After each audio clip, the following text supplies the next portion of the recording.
Hello viewers, ഇന്ന് 27th November. അപ്പൊ ഇന്നത്തെ പെർഫോമൻസുകൾ കാണിക്കുന്നത് രാവിലെ ടാർഗറ്റ് അച്ചീവ് ചെയ്ത കുറെ സ്റ്റോക്കുകളുടെ പെർഫോമൻസ് ആണ്. അപ്പൊ നമ്മുടെ സോഫ്റ്റിന്റെ ഈ ഒരു സ്ട്രാറ്റജി ലൈവ് മാർക്കറ്റിൽ ഒരു ഡെമോ അറ്റൻഡ് ചെയ്യാൻ നിങ്ങൾക്ക് താല്പര്യമുണ്ടോ എങ്കിൽ കോൺടാക്ട് ചെയ്തോളൂ. അപ്പൊ ഇന്നത്തെ പെർഫോമൻസ് നമുക്ക് പെട്ടെന്ന് കണ്ടുവരാം. മോർണിംഗ് പെർഫോമൻസ് ആണ്. ഇത് ജുബിലിയൻ ഫുഡാണ്. ജുബിലിയൻ ഫുഡിൽ നമുക്ക് രാവിലെ ട്രേഡ് വന്നിരിക്കുന്നത് 607 വന്നിരിക്കുന്നത്. അതിൻ്റെ ഡീറ്റെയിൽസ് എല്ലാം ഏറ്റവും മേഖലത്തെ ഡാഷ്ബോർഡിൽ നിങ്ങൾക്ക് കാണാൻ സാധിക്കും. നമുക്ക് സിഗ്നൽ വരുമ്പോൾ തന്നെ നോട്ടിഫിക്കേഷൻ മെസ്സേജ് ഒരാളായിട്ട് വരും, സൗണ്ട് കേൾക്കാൻ പറ്റും.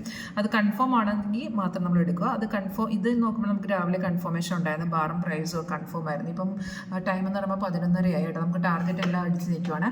സൊമാറ്റോ നോക്കുകയാണെങ്കിൽ സൊമാറ്റോയിൽ നമുക്ക് രാവിലെ സെല്ലാണ് വന്നിരിക്കുന്നത്. സൊമാറ്റോയുടെ ഡീറ്റെയിൽസ് നിങ്ങൾക്ക് മേൽ കാണാം.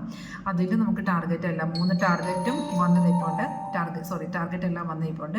അദാനി പോർട്ടിൽ നോക്കുകയാണെങ്കിൽ രാവിലെ 10:39 നമുക്കൊരു ട്രേഡ് വന്നിരിക്കുന്നത് 1509. എല്ലാം ഇൻട്രാഡേ പെർഫോമൻസ് ആണ് കേട്ടോ. അതിൽ ഫസ്റ്റ് ടാർഗറ്റ് വന്നിട്ടുണ്ട് കേട്ടോ ഇവിടെ.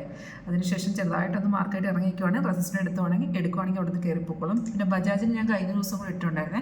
ഇന്നലെ നല്ലൊരു ബൈ ആയിരുന്നു കയറിപ്പോയത്. ഇന്ന് ആ ഒരു ട്രെൻഡ് കണ്ടിന്യൂഷൻ ആണ്. അപ്പം നമുക്ക് കണ്ടിന്യൂഷൻ മാർക്കറ്റ് ആകുമ്പോൾ പിന്നെ നമുക്ക് ഇവിടെ ഒരു ബൈ വരേണ്ട ആവശ്യമില്ല. കാരണം ഓൾറെഡി ബൈയിൽ നിൽക്കുകയാണ് മാർക്കറ്റ്. അപ്പോൾ റെസിസ്റ്റൻസ് എടുക്കുകയാണെങ്കിൽ നമുക്ക് ഡയറക്റ്റ് ആ ബൈ എടുക്കാൻ രാവിലെ. അപ്പോൾ അവിടെ നിന്ന് നല്ല രീതിയിൽ മാർക്കറ്റ് കയറിപ്പോയിട്ടുണ്ട്. ലാസ്റ്റ് ഞാൻ കാണിക്കുന്ന BPCL അത് നമുക്ക് സെല്ലിലാണ് മാർക്കറ്റ് വന്നത്. 365 സെല്ല് വന്നത് BPCL.